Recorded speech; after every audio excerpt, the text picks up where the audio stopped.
जाडोमा बङ्गुरको मासु आज चाहिँ चचे हामीले चाहिँ जाडोमा चचे खाने गर्छ। फेरि टक्क यो चचे जाडोमा मजाले बनाएर खाने बस्छुसँग।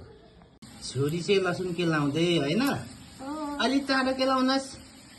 भर्खरै उता केलाइसक्नुभयो? केलाउँदैछु। ओहो, चाँडो चाँडो स्कुल जान ढिलो हुन्छ। यता हेर्नु त। अनि कतिखेर लसुन केलाएर कतिखेर प्याज काट्ने? लसुन केलाइसके त हो, अब अदुवा केलाउनु पर्छ फेरि होइन। ल ल चाँडो गर्नुहोस्। कस्तो पाकेको होइन? पाकेकै छैन, सबै रातो रातो, कुनै पनि रातो छैन। ल खायो चाहिँ चटेको मासु बनाउँदै फेरि यहाँको कुके त यस्तो कुके सौचन्द्र होइन। राम्ररी पकाऊ, सिक्नुपर्छ पकाउनु। पछि विदेश गयो भने त अनि विदेशमा आफै पकाएर खाने हो नि त। अनि अहिले नै सिक्ने पकाउनु, बुझ्यो? मजाले सिक, मजाले पल्टाऊ। अब मसलाहरू केलाऊ, सबै सिक्ने अब यतिको भएपछि। कुरा बुझ्यो? यसरी हामीले ब्यागको मजाले चटेको मासु बनाउने। जाडोमा कसरी खाने? गम गम खाने होइन? हजुर भन न हौ। चटे पाक्दैछ हाम्रो चाहिँ, रातो रातो हुँदैछ। यसलाई चाहिँ रातो हुन्छ पकाउनुपर्छ। अनि मात्रै टक्क मिठो हुन्छ, रसिलो। अनि चप चप खाने। अब चाहिँ पाक्दैछ।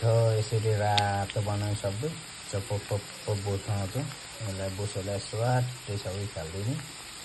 मासुमा टमाटर लसुन रगुवा खोर्सानी हालेर चप चपेको यति मिठो हुन्छ कि बाबा। जाडो महिनामा चाहिँ आज चचे ट्याक्कै ल्याएर ल पाक्यो, रेडी भयो। अब झप्प बोसो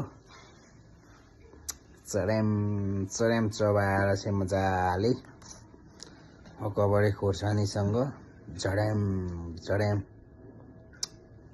मिठो मानेर बोसो यस्तो मिठो गरी खाइन्छ चड्याममा। जाडो महिनामा, जाडोमा फेरि यो चचे बङ्गुरको बोसो सोसो जति खाए पनि पच्दो रहेछ क्या। ढुङ्गै खाए पनि पच्दो रहेछ जाडो महिना। गर्मीमा चाहिँ एक पिस दुई पिस खानेपछि डाइरियाले मान्छे बिजोग हुन्छ भने गर्मीमा चाहिँ पच्ने, जाडोमा चाहिँ पच्दो रहेछ है। गर्मीमा चाहिँ डाइरिया लागिहाल्दो रहेछ। अहिले जाडोमा चाहिँ छ भक्कु हान्ने हो, तर मोटाइँदो रहेछ। पेट लागेर हैरान भइसक्यो मेरो पनि।